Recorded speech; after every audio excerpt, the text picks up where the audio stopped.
আজকের এই পৌরসভা, এই পৌরসভায় ব্লকের সকল নেতৃত্ব, জেলা নেতৃত্ব উপস্থিত থেকে তাদের মূল্যবান বক্তব্য রেখেছেন।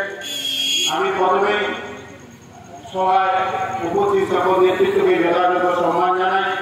সর্বোপরি এই রামচন্দ্রপুর বাস স্ট্যান্ডের সমস্ত দোকানদার, পথচালক, পথচলতি মানুষ, এলাকাবাসী, নাগরিকবৃন্দ সবাইকে যথাযথ স্থানে আমার সম্মান, প্রণাম, নমস্কার, ধন্যবাদ, কৃতজ্ঞতা জানাই।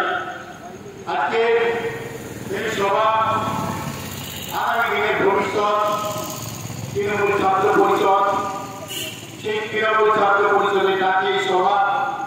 কিন্তু আমি একজন তৃণমূল কংগ্রেসের রাজনৈতিক কর্মী, বিধায় আমার রাজনৈতিক উপলব্ধি আগামী দিনের ভবিষ্যৎ ছাত্র পরিষদ, তৃণমূল ছাত্র পরিষদ, আগামী আমাদের প্রিয় নেত্রী, সর্বভারতীয় সভানেত্রী, বাংলার মুখ্যমন্ত্রী এবং ভারতবর্ষের জননেত্রী মমতা বন্দ্যোপাধ্যায় ছাত্র সমাজের মধ্য দিয়ে সমাজকে তিনি বার্তা দেয়, তার জন্য শোনা, তার বক্তব্য শোনার জন্য, তার পদ নির্দেশিকা দেখার জন্য আমাদের কাছে, আপনাদের কাছে আমরা তৃণমূল ছাত্র পরিষদের পক্ষ থেকে আহ্বান জানাতে আসছি।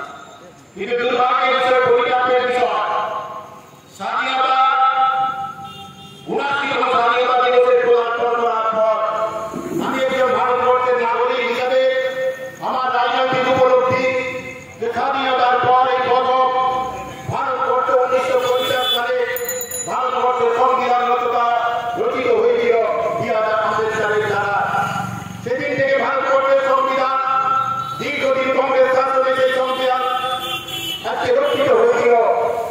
কিন্তু ২০১৪ সালে ভারতবর্ষের এক সরকার, নতুন সরকার, ভারতবর্ষের জঞ্জাল পার্টি দ্বারা যে সরকার প্রতিষ্ঠিত হয়েছিল, আজ ১১ বছর শাসনকালে ভারতবর্ষের সংবিধান আজ লঙ্ঘিত হচ্ছে, লুণ্ঠিত হচ্ছে। ভারতবর্ষের সংবিধানকে ভেঙে চুরমার করে দিতে চাইছে, ভারতবর্ষের গণতন্ত্রকে ধ্বংস করতে চাইছে, ভারতবর্ষের যুক্তরাষ্ট্রে পরিণত করে ভেঙে দিতে তার উদ্যোগী হয়েছে।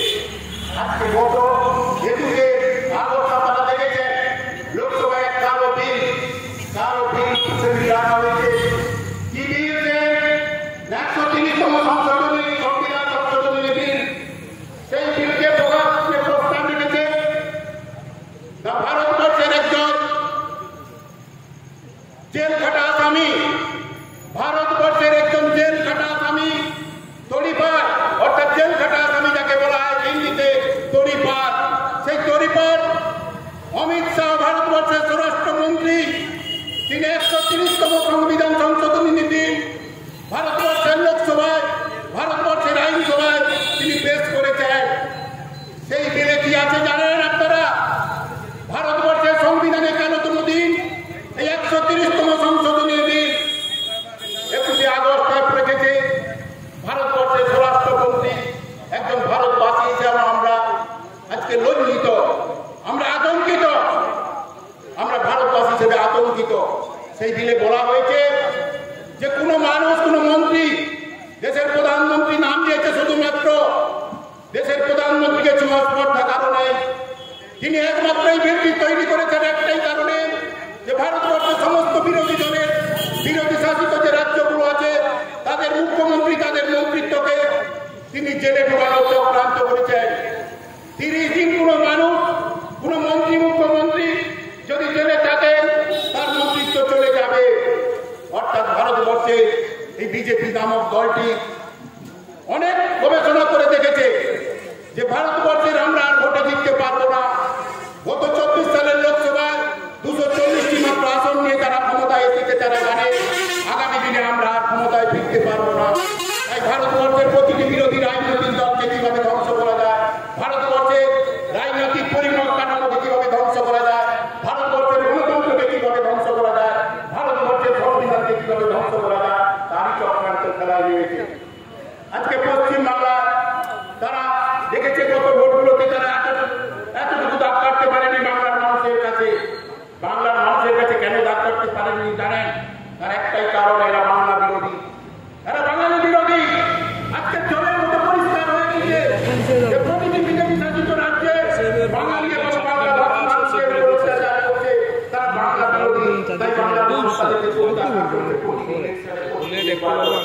তাই এলাকা ভুল পথে চক্রান্ত করে নির্বাচন কমিশনকে দিয়ে এসআইয়ের নাম করে মানুষকে মানুষের ভোটাধিকার কেড়ে দিতে চায়। আজকে বিহারে এসআইয়ের নাম করে 65 লক্ষ সাধারণ প্রান্তিক মানুষের ভোটাধিকার কেড়ে নিয়েছে। তার মধ্যে মানুষ বিহারের মানুষ নয়, গোটা ভারতবর্ষের সমস্ত রাজনৈতিক দল, বিরোধী রাজনৈতিক দল গর্জে উঠেছে। আজকে গর্জে উঠেছে যে ভোটাধিকার আমরা প্রয়োগ করেছি, ভোটার কার্ড দেখে, যে আইডেন্টি কার্ড দেখে আমরা 24 সালের লোকসভা নির্বাচনে ভোট দিয়ে ভারতবর্ষের সরকার নির্বাচিত করেছি, সেই ভোটার কার্ড নাকি তার বৈধতা নেই। যে নির্বাচনে 24 সালের নির্বাচনে ভারতবর্ষের প্রধানমন্ত্রী গঠিত হয়েছে, ভারতবর্ষের স্বরাষ্ট্রমন্ত্রী, ভারতবর্ষের ক্যাবিনেট তৈরি হয়েছে, যে নির্বাচনে ভোটার কার্ড দেখে সেই ভোটার কার্ড নাকি বৈধ নয়। আমরা ভাবছি আমাদের অবাক থাকে, আমরা একজন সাধারণ নাগরিক হিসাবে আমাদের ভোটাধিকার কেড়ে নেওয়ার চক্রান্ত এই এসআইআর নামে করতে চাইছে তারা, একটা স্পেশাল ইন্টেনসিভ রিভিশনের নাম করে মানুষের ভোটাধিকার কেড়ে নিতে চাইছে। 2002 সালে এই এসআইআর হয়েছিল, আমরা কোথাও প্রতিবাদ করিনি, আমরা আজও প্রতিবাদ করব না, কিন্তু আমরা দেখেছি চক্রান্ত হচ্ছে, তাই এসআর নিয়ে আমরা তাদের এত প্রতিবাদ। আমাদের ভোটার কার্ড বৈধ, আমাদের আধার কার্ড বৈধ, আমাদের রেশন কার্ড বৈধ, কিন্তু ভারত সরকার তারা যে আধার কার্ড দেওয়াছে সে আধার কার্ড বৈধ নয়। তাই ভারত রায় দিয়ে বলেছেন আধার কার্ড বৈধ। এবং আজকে এই এসআইআর নামে যে চক্রান্ত হচ্ছে, সেই চক্রান্ত রুখে দেওয়ার জন্য ভারতবর্ষের সুপ্রিম কোর্ট কিন্তু আধার কার্ডকে বৈধ বলে ঘোষণা করেছে। আজকে তাই আজকে ভারতবর্ষের সামনে আগামী দিন, আজকে শুধু বাঙালির বিপদ নয়, ভারতবাসীর বিপদ ঘনিয়ে আসছে। তাই আগামী দিন আমরা বলবো অন্ধকারের দিন আসছে, সেই অন্ধকারের দিনকে রুখে দাঁড়ানোর জন্য সর্বস্তরে ছাত্র, যুবক সবাইকে